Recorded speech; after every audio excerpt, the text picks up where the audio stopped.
Ushbu loyiha Biznes rivojlantirish banki, Farg'ona viloyat Beshariq tumani, Chorvoq to'rani MFE 363-364-kontor amalga oshirilmoqda. Bu yerdagi supurgi ekinlar maydon hajmi 10 gektar, uzunligi 500 metr, bo'yi 200 metr. Bu yerdagi ekinlar zamonaviy usullar bilan parvarishlanmoqda.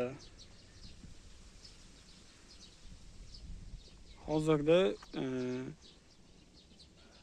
ekinlar o'sib chiqqan bo'lib, o'sish holatida. Ekinlarni yetishtirish 120 kun davom etadi. Yetishtirish jarayonida sug'oriladi, tabiiy va mineral o'g'itlar bilan oziqlanadi. Ushbu loyiha 24 ta dehqon xo'jaligi biriktirilgan. Har bir dehqon uchun o'rtacha 41 sotixdan yer maydoni to'g'ri keladi. Loyihani samarali amalga oshirish uchun Nev Usmonobod MChJ biriktirilgan. Ushbu loyihaning bo'yicha har bir gektarda 500 ming dona, jami 50 ming dona hosil olish rejalashtirilgan.